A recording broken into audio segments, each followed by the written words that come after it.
cukup singkat tetapi padat dengan ilmu, karena dari sore kita mentelaah secara fikih, secara nas, dan juga terakhir kita melihat bagaimana waqi'nya kondisi di lapangan. Sebagaimana tadi Pak Menteri sampaikan, kita memutuskan ikmal atau istiqmal, menyempurnakan puasa kita ke 30. Karena da'ma yuribuk ila ma yuribuk, tinggalkan yang ragu, ambil yang yakin.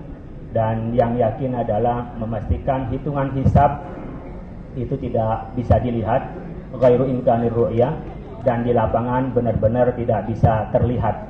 Berdasarkan itu dan kesepakatan dari musyawarah oleh Pak Menteri diputuskan.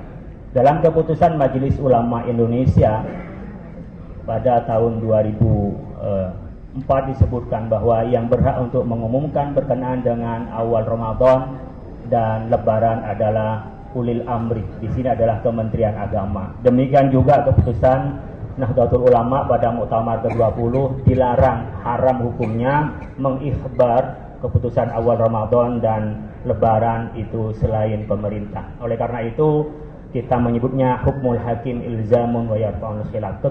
Keputusan hakim, Kementerian Agama, pemerintah mewakili pemerintah, adalah hukum yang tetap dan dapat menghilangkan perbedaan di antara kita. Saat yang bersamaan kita tentu mentoleransi kepada saudara-saudara kita yang punya keyakinan berlebaran hari esok. Yang kedua yang ingin kami sampaikan, Bapak Ibu sekalian, dalam waktu singkat ini mari kita pelihara kebersamaan kita. Selama kita bulan Ramadan yang kondusif dengan ibadah dan kehusyuan kita pelihara di 11 bulan berikutnya. Pertama, kehidupan yang efisien hidup kita yang ikut kita ini melatih diri bagaimana kita tidak berlebihan mengkonsumsi, yang halal pun kita tidak makan, apalagi yang haram. Mari kita lanjutkan di 11 bulan berikutnya. Dan pada bulan Ramadan, akhir Ramadan ini ada kewajiban zakat fitrah bagi kita, bagi tubuh kita, dan juga yang punya harta 1 tahun juga berzakat. Maka biasakan kita berbagi di antara kita. Karena bagi kita yang mukmin, as-shadaqatu burhanun, orang bersedekah itu bukti kalau kita beriman. Oleh karena itu, menjaga kebiasaan kita di bulan Ramadan diteruskan pada 11 berikutnya, menunjukkan bahwa Ramadan kita ini diterima oleh Allah Subhanahu wa taala. Karena kebaikan ibadah yang diterima akan juga berlanjut dengan kebaikan itu. Dan kita terus berbagi dengan efisiensi, memberikan ruang untuk berbagi dengan yang lain. Selamat kepada kita semua yang telah lulus berpuasa, dan insya Allah besok lusa kita merayakan Hari Raya Idul Fitri. Minal aidin wal faizin, kullu amin wa antum bi khair. Terima kasih. Wassalamualaikum warahmatullahi wabarakatuh. Selanjutnya kami persilahkan Ketua Komisi 8 DPR RI, Bapak, dan Hari Raya Besar Islam yang menyangkut hajat hidup orang banyak. Negara memfasilitasi dengan menyelenggarakan sidang isbat sebagai bentuk keterlibatan ulil amr atau pemerintah. Sidang isbat ini merupakan sarana musyawarah dan persatuan umat, dan juga bentuk ikhtiar agar umat Islam memiliki ruang berdiskusi dalam penentuan kapan mulai melaksanakan ibadah dan berhari raya.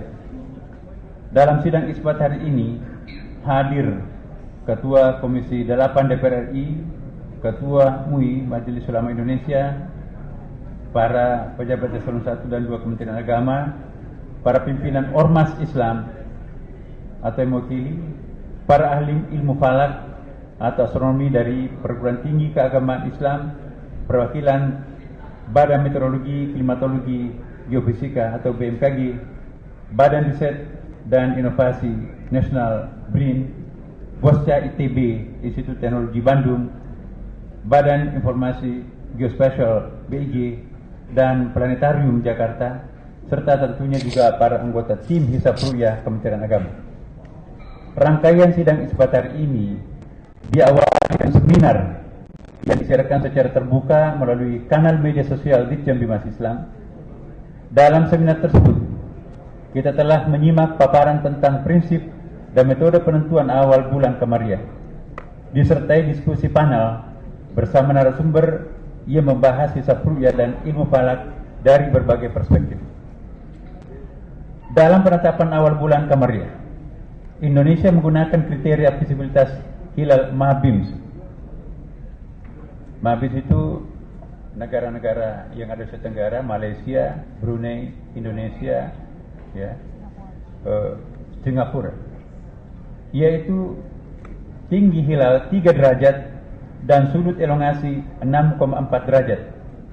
Adapun data posisi hilal berdasarkan hisab pada hari ini di seluruh wilayah Indonesia, yaitu ketinggian hilal di atas ufuk berkisar antara 0 derajat 54 menit 27 detik hingga 3 derajat 7 menit 52 detik, dan sudut elongasi 4 derajat 32 menit 40 detik hingga 6 derajat 6 menit 11 detik.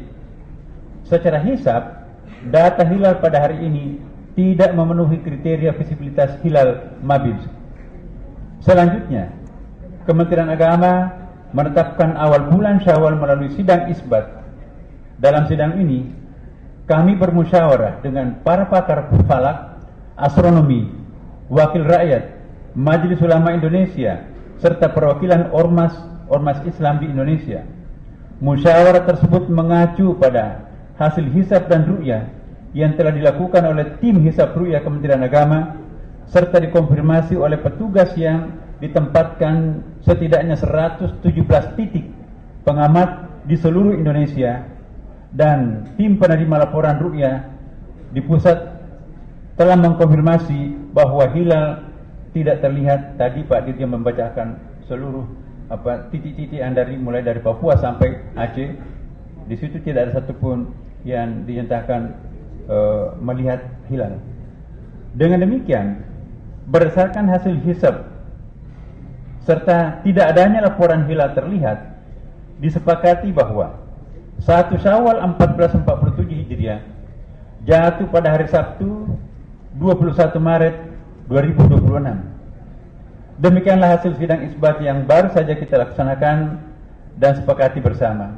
Tentunya kita semua berharap semoga keputusan ini memungkinkan seluruh umat Islam Indonesia untuk memulai ibadah puasa secara bersama-sama. Ya, semoga hal ini dapat menjadi simbol kebersamaan umat Islam di Indonesia yang sekaligus mencerminkan persatuan kita sebagai sesama anak bangsa dalam menyongsong masa depan yang lebih baik. Berikutnya, saya persilakan dan Wakil Menteri Agama, Dirjen Bimas Islam, dan Wakil Ketua MUI, rekan-rekan media dan umat Muslim se-Indonesia. Hari ini sudah dilakukan sidang isbat, sekalipun sudah disepakati bahwa yang akan memutuskan 1 Syawal diserahkan kepada pemerintah, yang hal ini diamanahkan kepada Menteri Agama.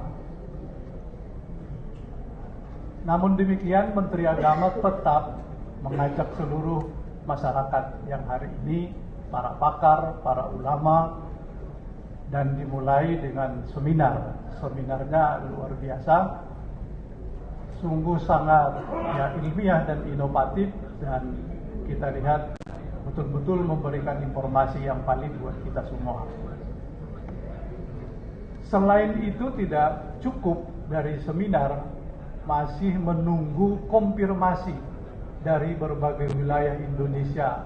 Tadi disebutkan sampai 117 titik seluruh Indonesia.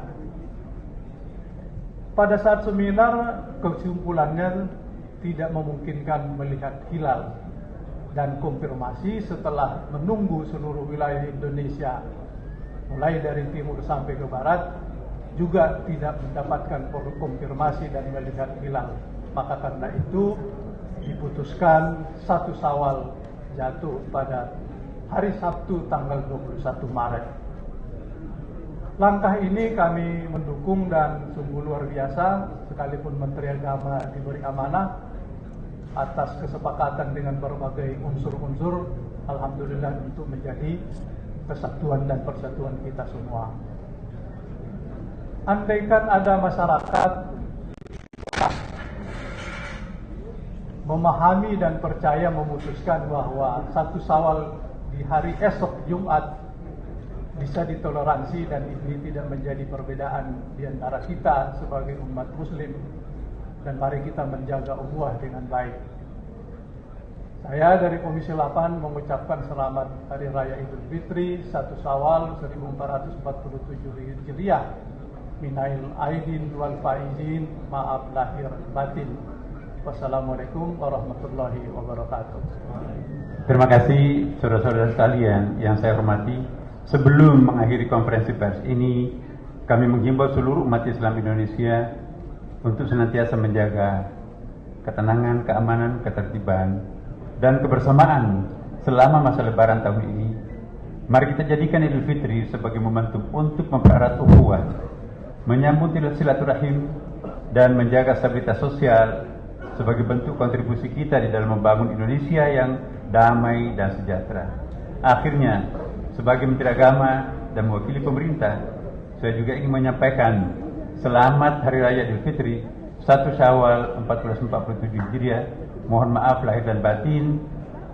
Dan kepada rekan-rekan kita yang mungkin akan berlebaran besok, seperti yang dikatakan Pak Ketua Komisi 8, kami mohon supaya tidak bertoleransi terhadap saudara-saudaranya yang masih melanjutkan puasanya sampai 30 seperti hasil keputusan sidang ini. Demikianlah Bapak sekalian, mari kita tutup konferensi pers ini dengan bersama-sama membaca Alhamdulillahirrahmanirrahim. Terima kasih atas perhatiannya. Assalamualaikum warahmatullahi wabarakatuh. Kembali sidang-sidang tadi, saran-saran Anda juga persis yang dimunculkan dalam sidang, dan itu menjadi concern kita semuanya ya. Ini tentu bukan hanya tugasnya umarah, tapi juga adalah ulama. Dan di sini kita melihat bagaimana ulama dan umarah duduk bersilaturahim, memecahkan persoalan-persoalan keagamaan dan kebangsaan ini. Dan alhamdulillah inilah hasil maksimum yang bisa kita capai.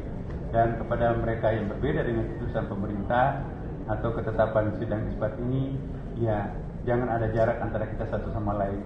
Teman-teman kita itu adalah sebagai sesama warga bangsa, sesama umat Islam. Jangan karena perbedaan itu membuat kita berjarak satu sama lain. Demikian saya kira cukup sekian. Wassalamualaikum warahmatullahi wabarakatuh.